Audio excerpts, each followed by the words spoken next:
If you are looking for a job abroad, you are in the right place. Welcome to Start Your International Career, your guide to finding a job abroad. In this episode, we have Ana Molina, who is a marketing professional with more than 7 years of experience in FMCG companies like Colgate.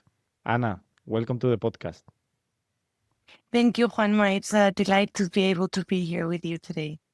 The pleasure is mine. Actually, we have so many topics to talk about today that I don't even know where to start because you have a lot of tips, I'm sure, for people who want to move abroad as an employee, and also that you started your own business in a different country, which is completely crazy for me. And that now you're taking that business to another country. So I don't even know where to start. We have so many things to discuss. Before we go into details, I want you to quickly explain what is the job of a brand manager and what did you study? Okay, so I studied advertising and marketing back at university. I worked my first year in an advertising agency and then realized I wanted to check out what marketing was about. So I got an internship in Colgate Palmolive, Spain, where I did my 1 year internship. And then I was offered a permanent job there in the retail marketing team. Stayed there for 4 years and then had the opportunity to move with them to Switzerland to their international headquarters, which is where all the brand management is done. So the brand management is about literally how to manage a brand for a European standpoint. So Colgate is American, but it needs a brand manager in each of the divisional places, let's say like the continents. So my role was to manage that brand within the continent of Europe and then share this information and disseminate it to the hubs around all of Europe and the local countries. All right. So when you say managing a brand, can you elaborate on that? Like, I'm not big on marketing, so the way I understand this is managing social media, for example, for that brand, managing public So, advertising. no, in this case, Colgate and Palmolive is a big group. It's divided into categories. I was in the oral care category, so the biggest one for them. And I actually was in toothpaste myself. Within toothpaste category, we had a different brand manager for each of the Colgate sub-brands. So this would have been Colgate Total, Colgate Max White, Colgate Max Fresh. So let's say it was divided between segments like the whitening, the freshening, the therapeutics, the kids. I was managing Colgate Max Fresh, so the freshness world within Colgate toothpaste. And what I did when I say manage is from innovation to portfolio optimization to new launches and both new and also getting things out of the market. A lot of market research to see where there were gaps and see what else we could launch. So let's say it's the innovation and strategy within a sub brand. Okay. Okay, I understand. Thank you for the explanation. And you were already working in a similar role in Spain, right? In the same company, and you got this position in Switzerland. How did that happen? Well, it's a similar position as in its marketing, but it's funny because it's the same path. But in Switzerland, you're at the beginning on the path, and in Spain, you were at the end. So whatever my brand manager in Switzerland decided for the brand that year, that was what I launched then in Spain. So in Spain, you are at the end of the funnel where you actually meet with the customers and need to sell that product. At Switzerland, you're developing the strategy for the different countries. The way it Okay. happened is I had been 4 years there, different roles. So I'd grown a little bit in the company and I wanted to keep growing within the marketing team. So I told my boss I wanted to have new experiences, and part of me wanted it to be abroad. So she suggested I get in contact with the headquarters and see if there was any openings. And a few months later, one opening came along. So I interviewed the internal process to get it and got lucky enough to get it. So it was actually quite fast. Wow. So You were looking for a move abroad, but within the same company and doing this kind of promotion, as you said, right? Because you were applying the strategy that were given to you, and now you were developing this strategy. So it was like a step up in your career. Yes, exactly. My priority was to go abroad, but I gave myself a period of 12 months. I thought during the first 6 months, I will try with my own company because I really liked it. I saw the potential for growth. They knew me. I knew they were going to help me get this upgrade and opportunity. For a company like Colgate, it's very valuable that you want to stay with them and move with them, grow with them. But I thought if I don't get it in the 6 months, I start applying elsewhere because my priority is to go. Hmm. I was lucky because the headquarters here are not very big. So if this position didn't open, I might have taken a year to get the job. I was just lucky that just when I wanted to move, someone moved away and it was in my similar grade and position, so I could get it. But I then see people try to come from other countries to Switzerland headquarters and have a difficult time just because there were no openings. Hmm. Okay, I understand. This is what I wanted to ask you about this application process. What would you say it helped you stand out? It helped me stand out first that I had grown very much within the Colgate Spain in a very short period of time. It helped me that I had a very good network within my company and my country. So a lot of advocates that could actually speak to my new team and say good things about me and my performance. And also got lucky in the moment that they needed someone quick, and I was happy to move 1 month later. Hmm. Yeah, I see. Yeah, having a lot of people backing you up, even if it's a different country and they don't know each other, it always helps. And I'd say even within FMCG, because everybody moves everywhere, I was lucky, or it was a good casualty to have just people that I've worked with previously in Portugal were now in Switzerland. People that I worked with in Italy had also moved to Switzerland. So I'd say one of the tips in FMCG, at least that are everywhere and people move around so much, is just have good networking and good friends and good teams and always do the best of your job because it's gonna reach, like, people are gonna hear about you. The information is moving very much, people are moving very much, so you will cross pathways with your team continuously in different roles and different categories, different countries. Hmm. It's like this mentality of always give to people without expecting anything in return. And in the future, it will come back. At some point, Yeah. especially in the FMCG, like you're saying, at some point you will find this person that once you did a favor, or maybe not a favor, but you did a good job for them. And who knows, maybe in 3 years' time, that person is in a hiring manager position in the country you want to work. And that's the best presentation. That's the best motivation letter. The work we did 3 years ago.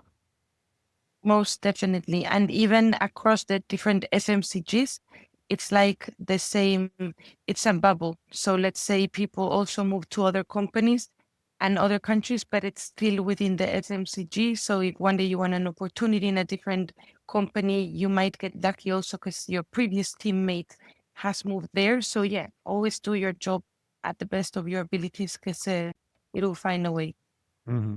Okay, so that would be the first tip. Let's say if you're already in the FMCG industry, try to look for contacts in the same industry and start talking with them already. Start seeing what are the possibilities, how you can network, and maybe it's not through direct application through a position, but it's through talking with different people that maybe in 1 year are in that place where you want to be. Yes.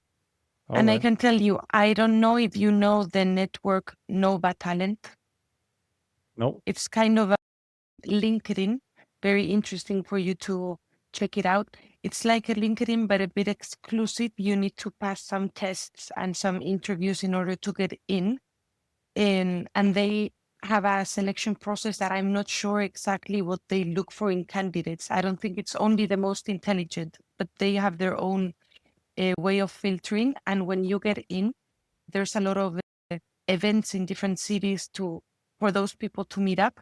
And I have a lot of younger people that contacted me because they saw openings at Colgate Spain or Colgate Switzerland, and they wanted to ask me some questions on it. And then I referred some of them.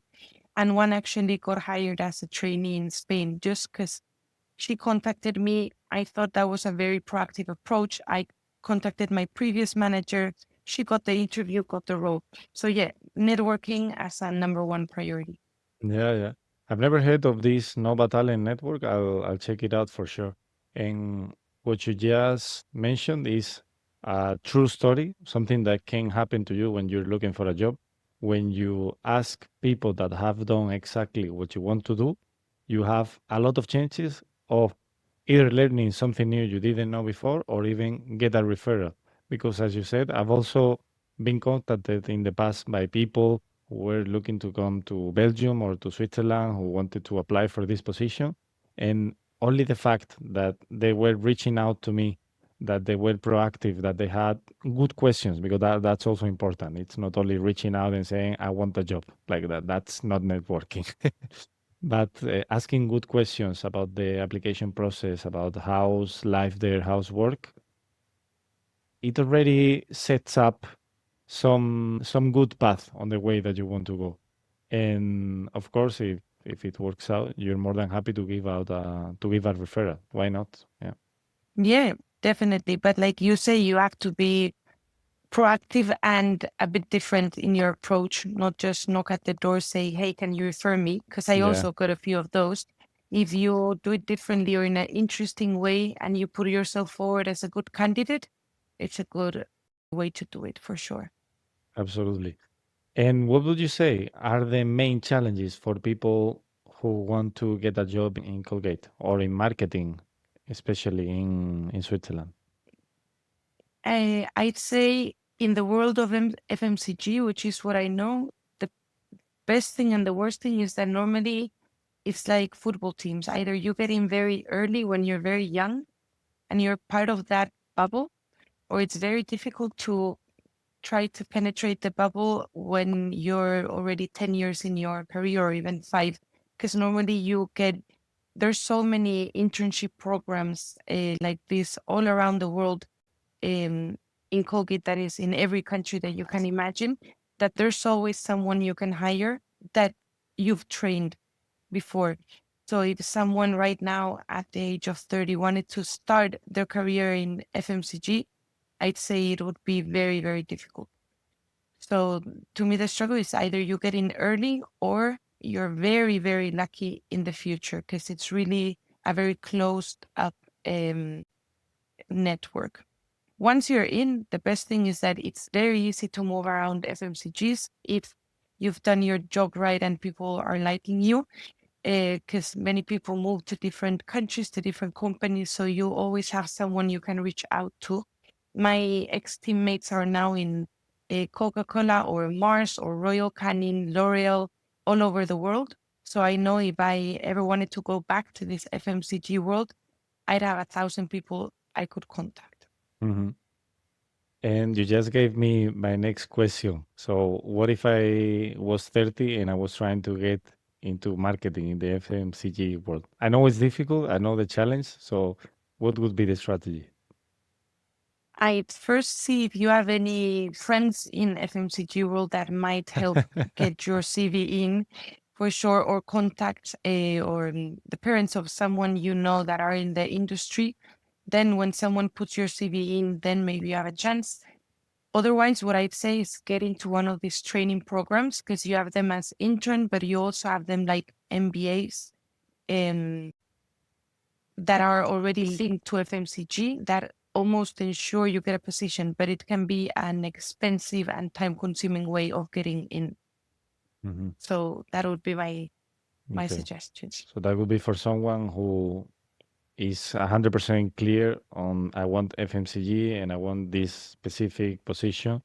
Maybe spend some time on education that gives you already one foot in the door.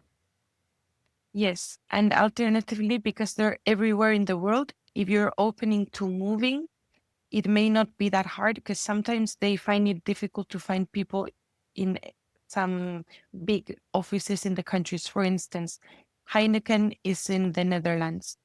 It's a huge team there. It's probably the easiest path into Heineken. If you try to get into Heineken Spain, where it's a smaller group and smaller um, number of people in the marketing department, it'll be harder. But if Hmm. you're willing to move, then there might be more possibilities. Okay. All right. Good tip. And you experienced both offices, the office in Spain and the office in Switzerland, in the same company. What would you say were the main differences when working? Okay, so it's going to sound like a topic, but let's say in Spain, we're used to going in the office 9:30 ish, then having our little coffee break at some point, going to lunch all together, normally out of the office just to get some air and disconnect a little bit, then go back to the office and probably work until later. Whereas in Switzerland, normally people, especially the Swiss team that shares the same office with the European team, usually go in more like 7:38. They also have their coffee break, but it's going to probably be a bit shorter. And then they'll do a quick lunch and be out of the office by 5:30 ish. Normally, you don't do extra hours, depending on the company, but at least in Colgate. And in Switzerland, you also shouldn't be doing extra hours because otherwise they have to very strictly compensate them. So if your manager would see that you're normally leaving the office late, they'll have a conversation with you to see if your job has to change or you need a bit less or something like this. Yeah, yeah, I also see that.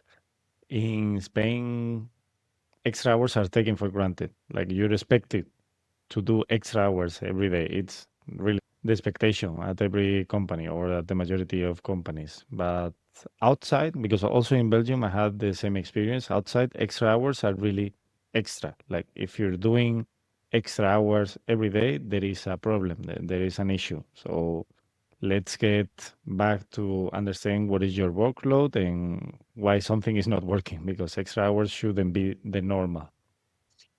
Definitely. And I learned to like this because while I like very much my job and what I do, and I spend a lot of hours doing it, you get into a kind of wheel where you don't know when to stop working or what to do afterwards. When I landed in Switzerland, I started seeing I had evenings from 6 p.m. onwards. I was free. And at the beginning, it was a bit shocking because you had so many, you were like, I should find a hobby or something to do, actually, because I have a lot more time than what I'm used to that I didn't count on.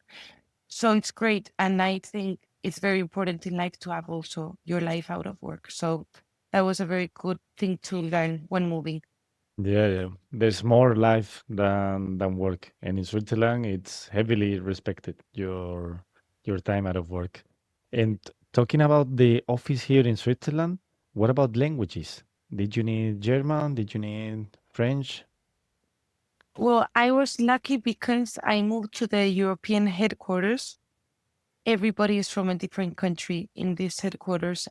And I had friends from Italy, Greece, Portugal, France, America, everywhere. So we did all the job in English, and our role requires communicating with every country in Europe. So only English.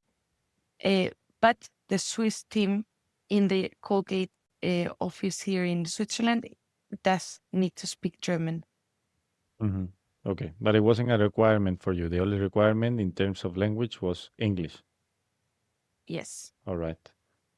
Okay, because in Switzerland, a lot of times, as they have a lot of competition, even though you won't need German or French or Italian to work, they put it as a requirement just to use it as a filter because they have so many applications. So if I have two applications, they are exactly the same, but one speaks German and the other don't, then I take the one with German. Yeah. But it was not your I've case. seen a lot of people, not in my case, but I've seen a lot of people struggle with the languages when finding a job here. Yes. Mhm. All right. And in terms of salary, what is a salary range for this kind of position in Switzerland?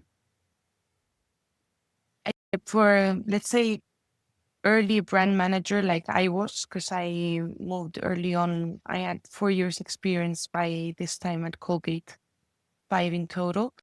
The salary range, it's between 110, 120,000 All right. yearly in francs. Yep. Okay. Gross salary. All right. Thank you for sharing. Then I wanted to ask you, when you came to Switzerland, did you know anybody or did you come completely alone? I only knew my hiring manager and not even in person, only online. The good thing is that I had a friend that shared a contact of a girl that lived here in Basel, the city in Switzerland where I live. So I was able to connect with her. And I think this happens to all the Spanish people that move abroad. As soon as you meet one Spaniard in the city of destiny, you know all of them because there's a big community and people get together very much. So I was very lucky to have this contact. At the same time, I also made my international group of people just by meeting people in the street, literally, or in festivals, and then I created my own community. I think in Basel it was quite easy because it's small. It's kind of like a little town, at least compared to a city like Madrid.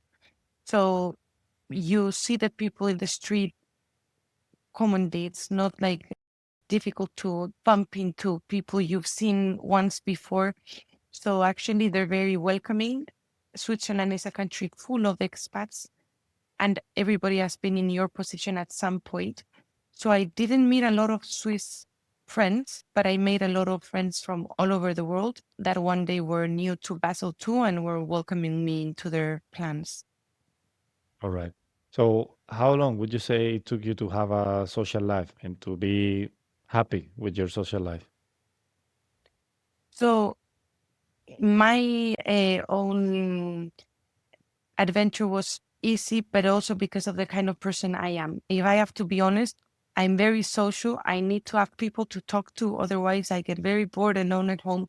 So I quickly found my way. I was completely alone in a new country, new city, new job, new everything. And I just thought, I need to meet people that want to grab a coffee, want to grab a beer, or do a brunch together. So I'd say in around a month, I'd met more people than in my last 3 years in Spain, easily. Whatever plan they offered, I would go to, even if it not wasn't my favorite plan. Whatever they suggested, I'd be in for it. Then, after having tried, met different people, done this and that, I was able to filter and say, yeah, I want to go there. No, I don't want to go there. Or just meet more with the people that were more my style or vibe.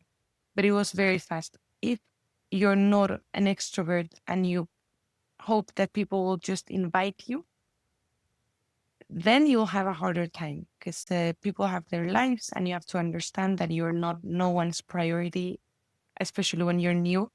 So I'd really recommend people to just go to that plan, try this thing. There's a ton of like Instagram profiles that create plans for new people in the city. So people meet each other. So ceramics and coffee. Then you have this other event like sip wine while listening to music. Just join a few of those and you'll meet people fast. I love your answer and I love your attitude because it's something that should be so simple, yet it is so difficult for many people. They don't know where to start, and like you say, they don't wanna start a plan. They expect people to invite them to plans, and then they complain that they cannot build a social life in a different country. They do not find the people, but you need to put in the effort. And even though no one, I mean, not everyone needs to be an extrovert. Being an introvert is also fine.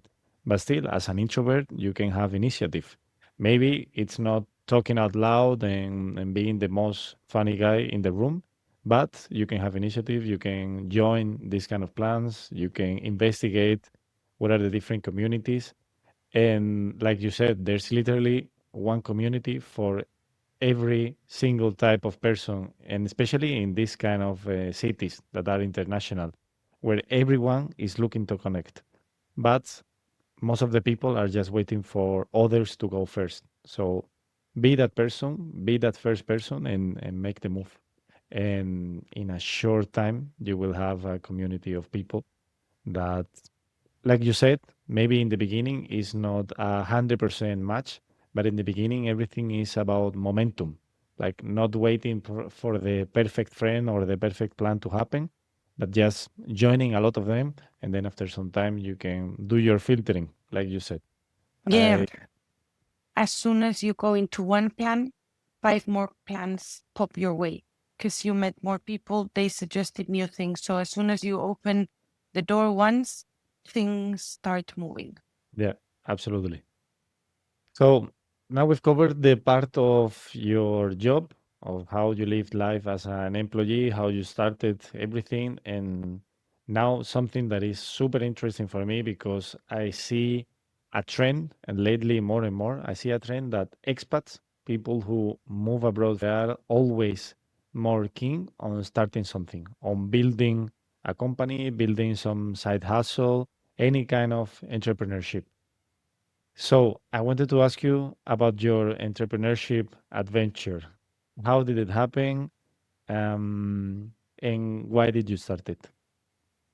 Okay, so first, let's say I super agree with you on the people that move away are like more keen to start new things. I think it's because once you go over that barrier of your comfortable life or the life you know in the city you know with the people you know and you spread the wings, you start flying away so much that you're less scared of everything, and doing a new move is not as big as doing the first one. So that momentum you were also mentioning before, I think says in every part of life, you meet new people, you move cities, then you start a new project. So it goes along, and that's what I like most about having moved away. It's like you stop being scared or of things. Um, the way it happened for me is that I was lucky enough that one of my best friends from life moved to the city with me because I kind of convinced her. Speaking, I'm a super advocate of Switzerland. Conditions here are amazing. People are amazing. The country itself is so amazing. So it didn't take much. It didn't took much effort to convince her to move. And she's a chef. So I've always had in my mind I wanted to have something of my own. I just didn't know what. So as a marketing professional, I thought I just need to get something I can promote and sell and make people know. The friend that moved with me is a chef, so we started a little bakery online business. If a different friend had moved, one that liked clothes or fashion or reading, I would have sold whatever product they wanted to do. I just wanted to sell something. And my friend, she's a pastry chef, started making cakes. We built a little Instagram.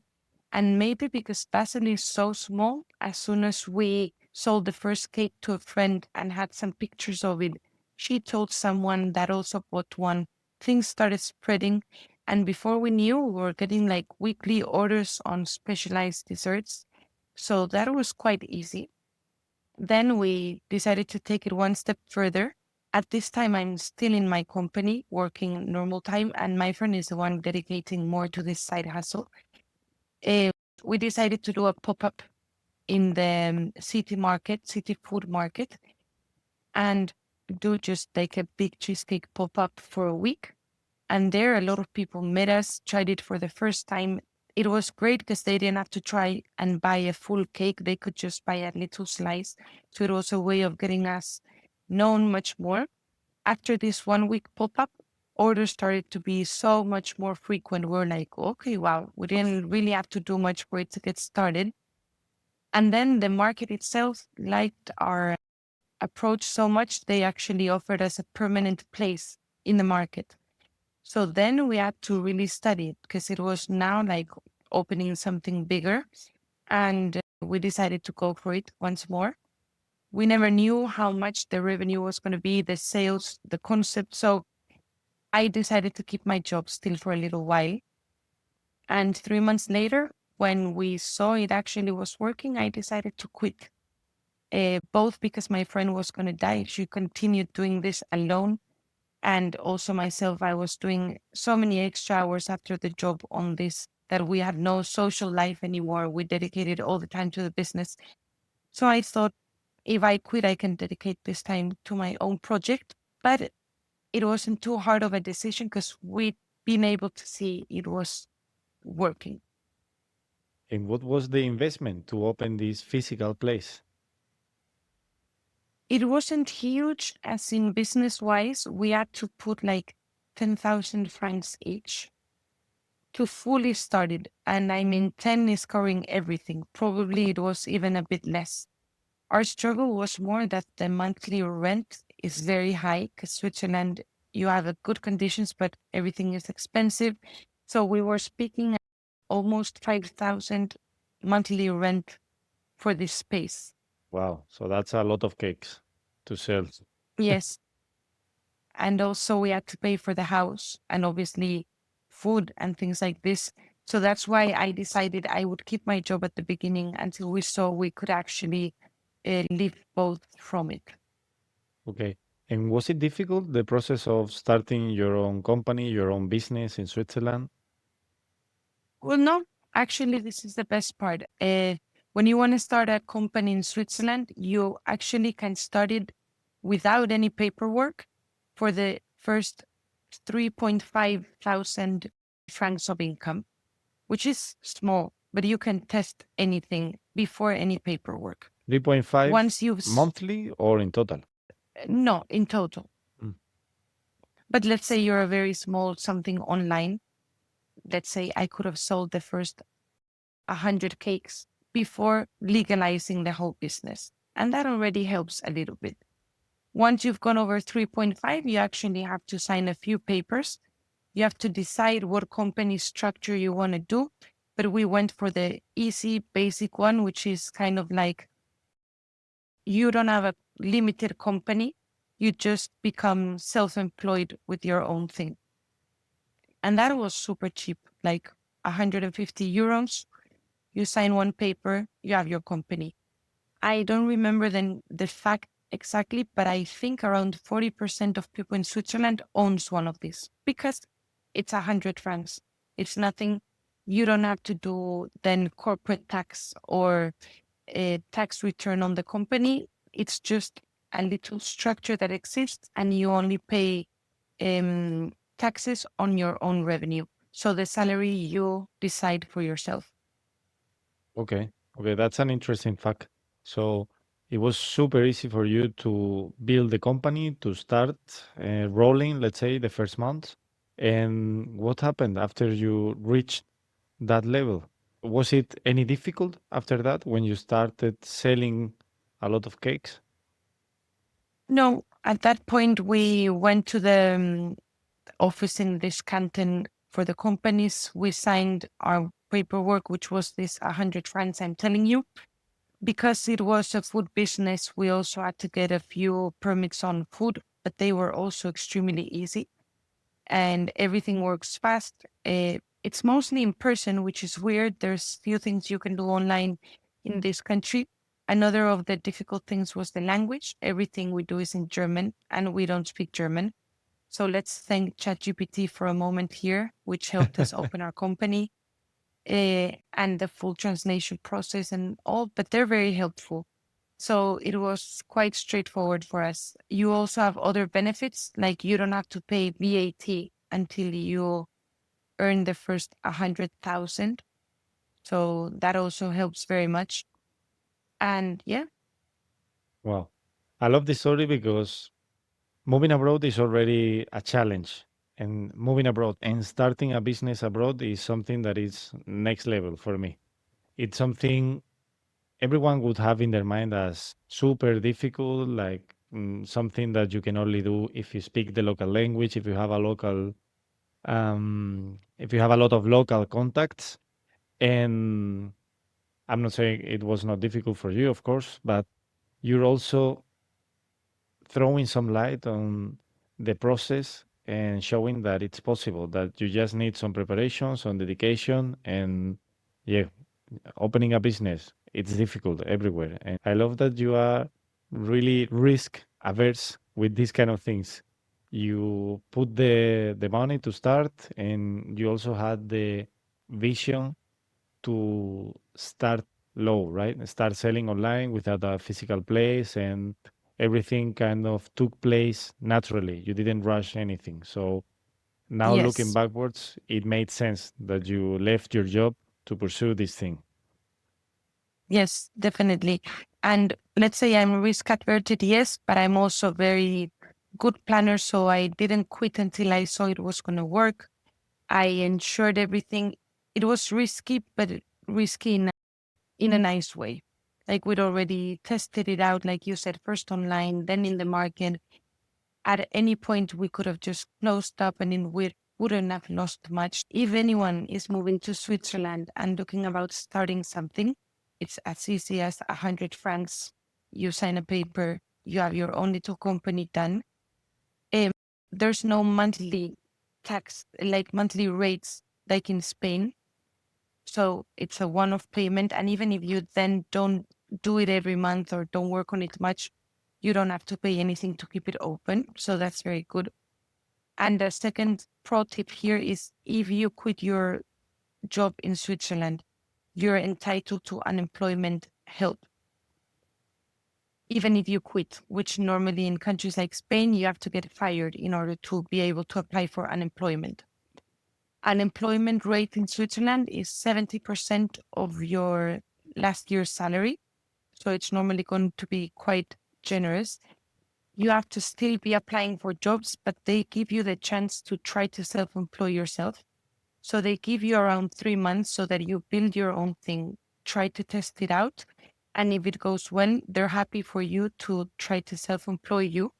And they will make sure you still have income. So they allow you to test out your own company. And if you get 1,000 francs on the first month, the unemployment will give you the rest of what you deserve as an employment rate. So let's say your unemployment is 6,000 and you start your own company, you earn 1,000, they will still give you 5,000.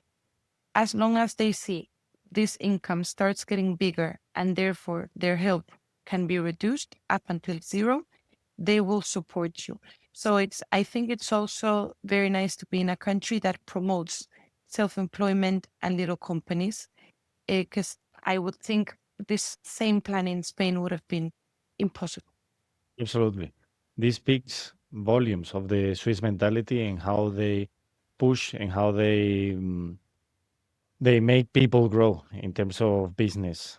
In some other countries, like you just mentioned, in Spain, you have to pay since the very first day. You need to pay a quota just for opening up a company, and then you need to pay monthly, regardless if you're making any income or not. And then talking about this unemployment help, this is also something that it could only happen here in Switzerland.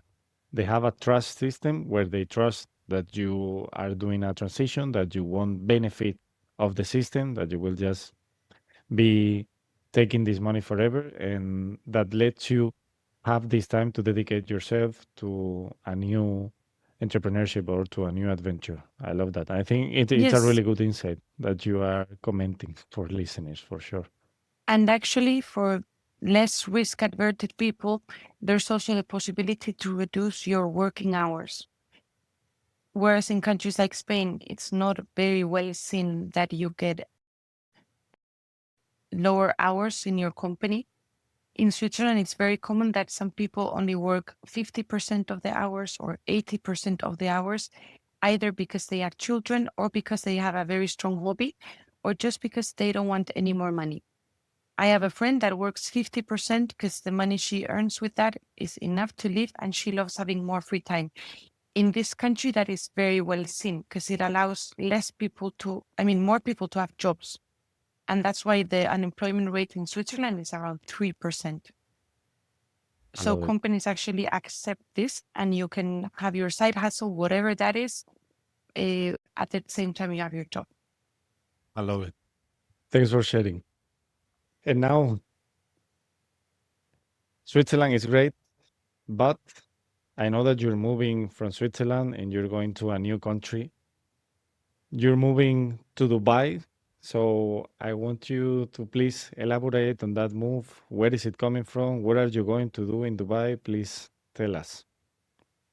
So if we were saying Switzerland is a good place to start a business, if we now speak Dubai, that is just amazing. It is the city that is growing the fastest and more trying to encourage people to come to it. So let's say the conditions there to open up a company are even better. I didn't open it yet, so the information I have is limited to a little bit of research, and hopefully we have a second episode where I can tell you all about my adventures there. For sure. But one of the struggles in Switzerland was that actually employing people is super expensive. So to make our business scale and grow was very, very challenging. And we needed big numbers to be able to do that. In Dubai, what we had is a good contact that was willing to join our project as an investor. And they have a lot of growth possibilities there. It's very easy to set up a company as well. You can actually do it online. It's a very complex system. So depending what you sell and where you sell it, there's many, many tax benefits. But let's say it's similar to Switzerland, as in you don't have a monthly rate on anything. You can start it online in 10 minutes and already start operating. Taxes are very low.